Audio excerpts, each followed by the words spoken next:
When the American West was still wild, they were its master.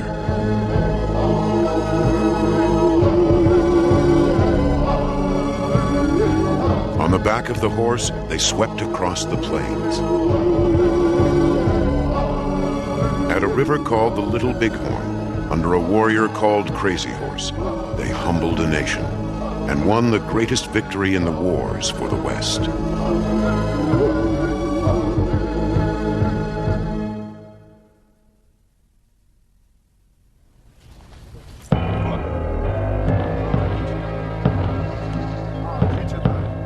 On a spring morning in 1870, a Sioux warrior speaks of the wolf that stalks his sleep. A good sign for a raid.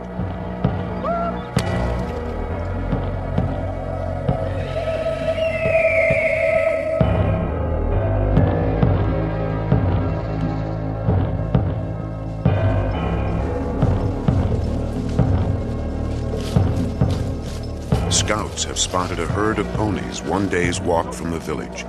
They belong to a war party of their bitter enemy, the Crow. On the wide open plains, power rides with the horse and the tribe that owns the most.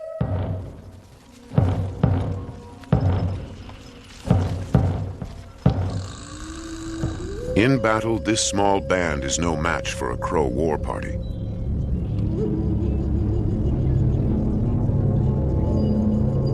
Today, their weapons will not be axe or arrow, but the buffalo hide rope and stealth.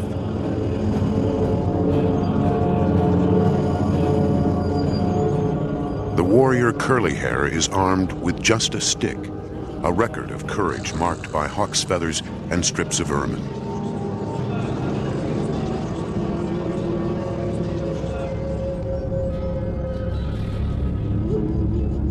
This day he hopes to capture more than horses.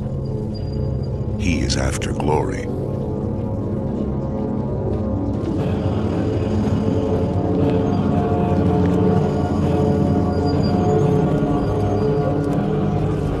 The Crow are caught off guard, and Curly Hair seizes the best horse.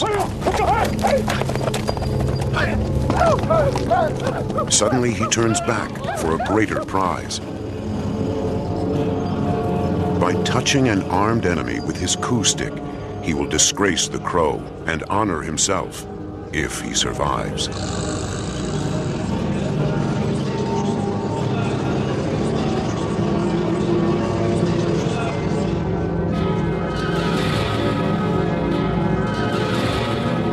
He has risked death and humbled his foe. Today on his coup stick, he will add one more honor.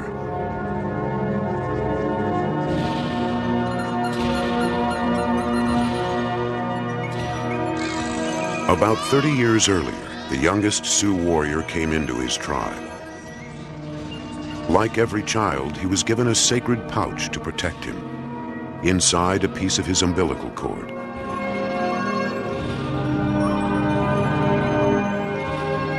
In boyhood, his hair would grow light and wavy, and he would gain the name Curly Hair. Not till he proved his bravery would he earn his father's name, Tashunka Witko, Crazy Horse.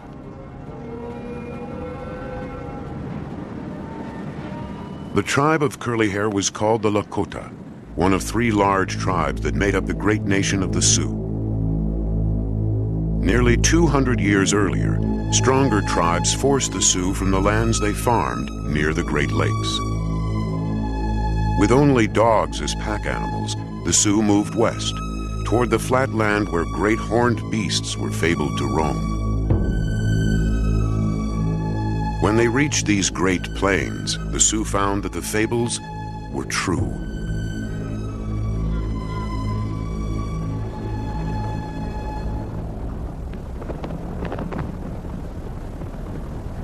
The trail of the buffalo became the way of the Sioux.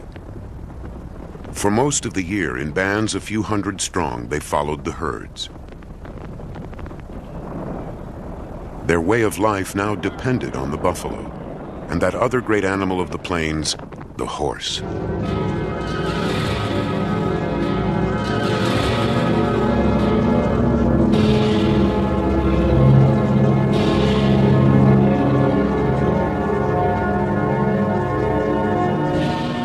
Astride the animal's bare back, a Sioux warrior could hunt farther and faster than ever.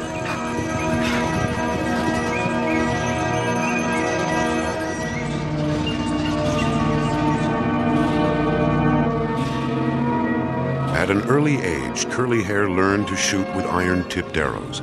Everything else was trial and error.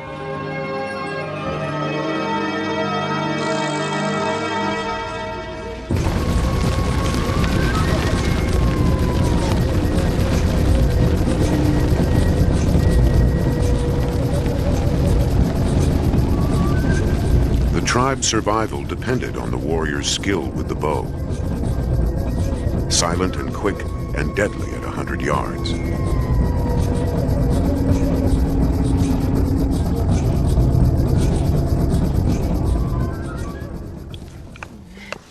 Every scrap of the buffalo was used for drinking horns, for shields and teepees, for saddles on long journeys.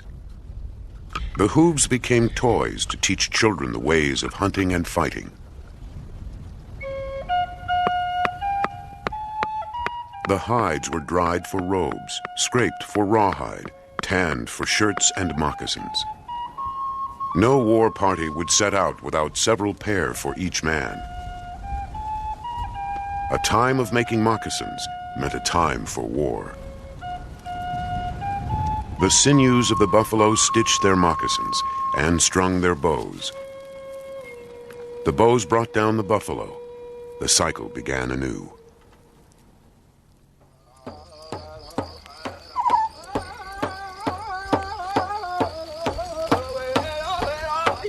No creature was so revered as the buffalo. After it was killed, it was celebrated. From the buffalo, from the earth, warriors drew strength. In visions of an animal, wolf, crow, bear, they sought guidance. In dreams of nature, snow, thunder, lightning, they found inspiration. In the world of visions, wolves spoke, thunder sang, and horses rode on clouds.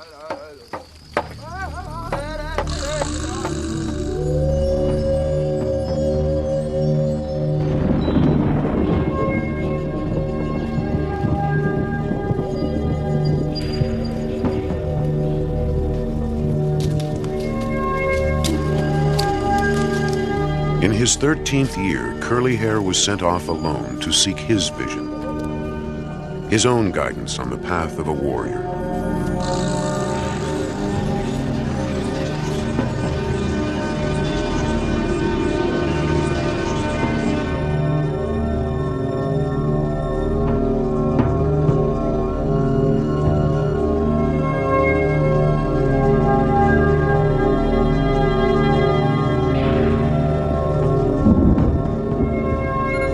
Lay in a holy place, staring into the clouds and the stars. Sharp stones kept him awake.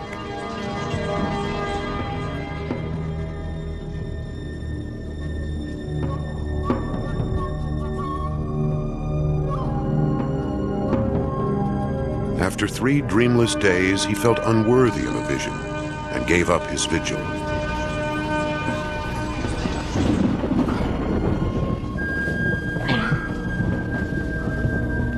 Only then, in his weakness, did it come.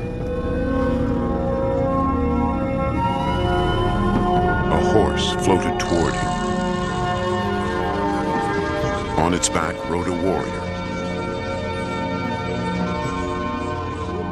The man rode through a flight of arrows, but they failed to strike him. A storm engulfed him. Lightning flashed across his face, and white spots covered his body.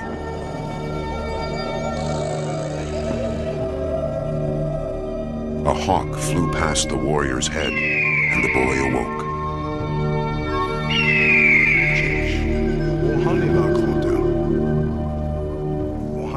Much later, his father interpreted the vision. The power of lightning and the guidance of the hawk would shield him from the weapons of his enemies. All his life, he would fight protected by the medicine of his vision.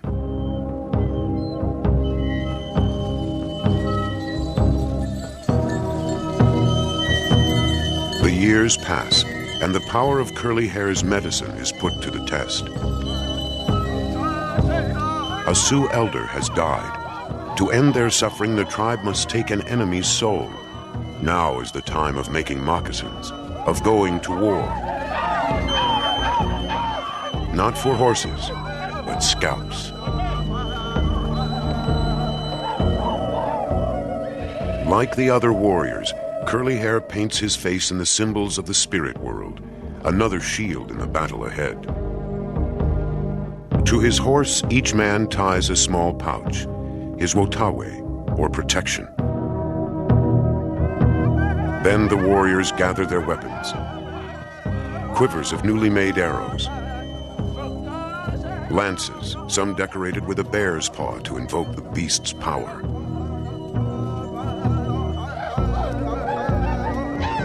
They wear their finest adornment, breastplates made of shells, bear claw necklaces.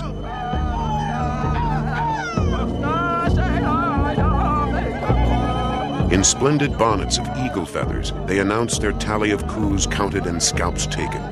They hope for victory, but dress to meet death.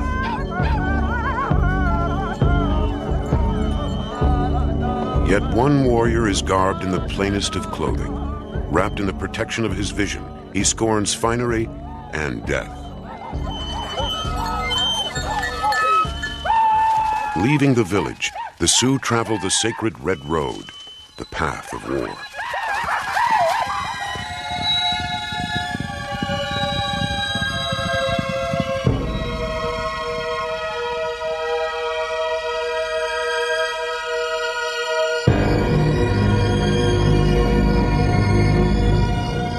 Days later, the Sioux war party reaches the land of the Arapaho.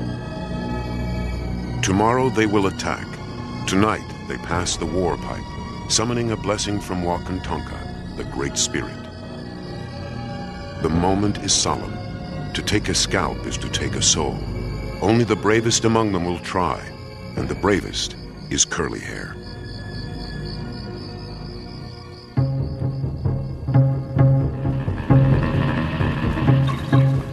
In the hills near the Arapaho camp, the Sioux stumble upon their foe. The weapon they counted on, surprise, is lost. The raid turns into a standoff. Only reckless bravery will win what they have come for. Only one is so recklessly brave, Curly Hair.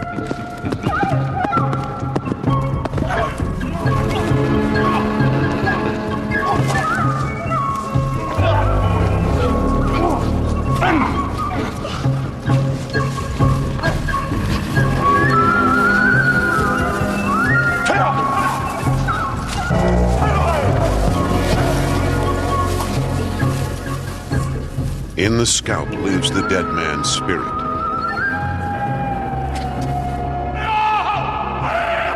Now it belongs to Curly Hair. For this boldest of dares, Curly Hair earns his father's name, Tashunkawitko, Crazy Horse.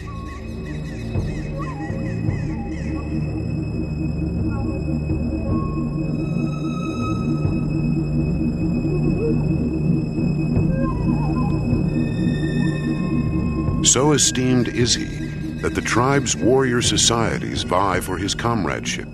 Crazy Horse joins one of the greatest, the Crow owners. Under their magic, his arrows would fly as swift and straight as the crow itself.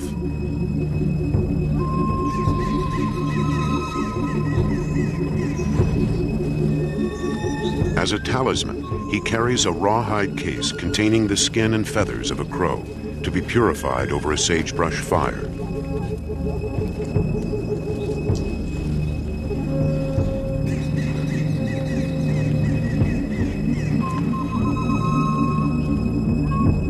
Crazy Horse is made a chief, then a lance bearer. With that title comes the greatest honor and the greatest challenge. To fight tethered to a lance driven into the earth. A sign that he will not retreat, however fierce the enemy.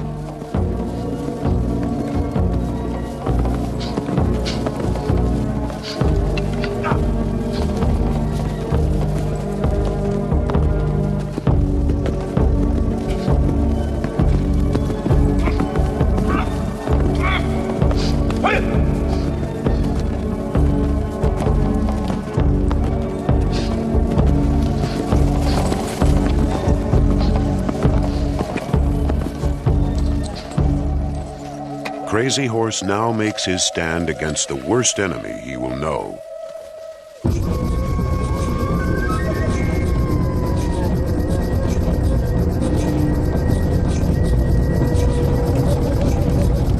By the 1870s, a new foe had entered the land of the Sioux, with their own warriors to protect them.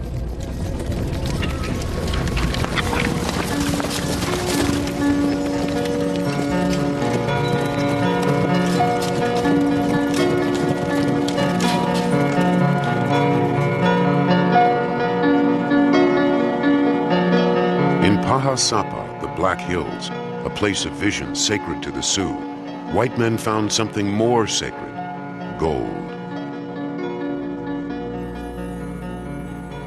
Railroads crossed the hunting grounds Crazy Horse had ridden all his life. Wherever the iron horse passed, the buffalo fell.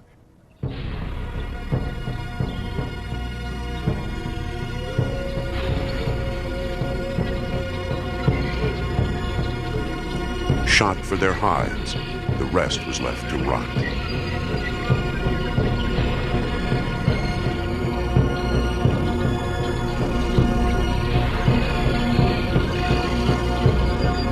The worst threat came in the wagons.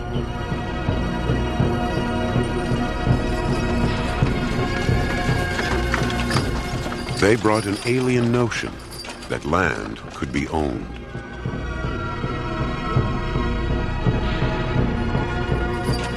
One voice answered for the Sioux, the voice of Crazy Horse. One does not sell the earth upon which the people walk.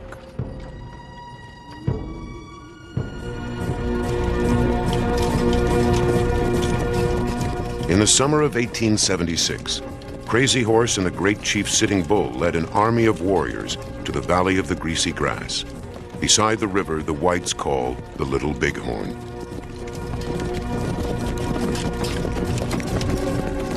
On the afternoon of June 25th, scouts from the Sioux's old enemy, the Crow, guide 264 bluecoats toward the Little Bighorn, under the long-hair colonel called Custer.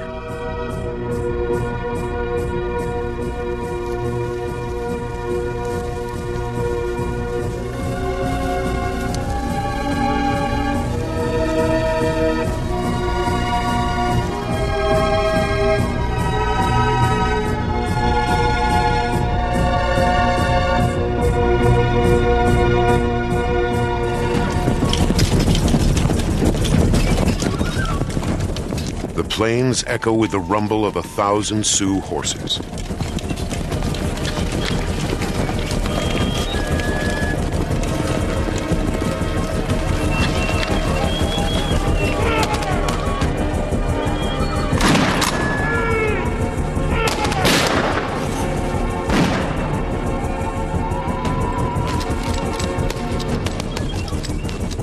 This day, Crazy Horse wears his painted thunderbolt and his single hawk's feather, the protection of his boyhood vision.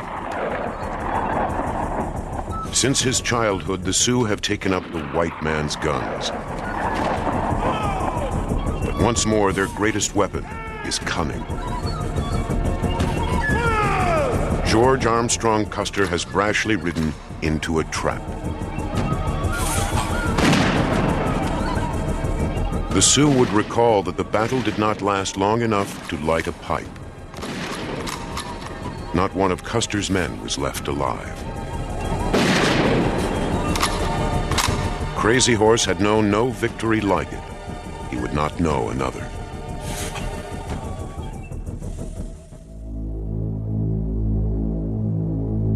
Within a year, Crazy Horse's world collapses around him.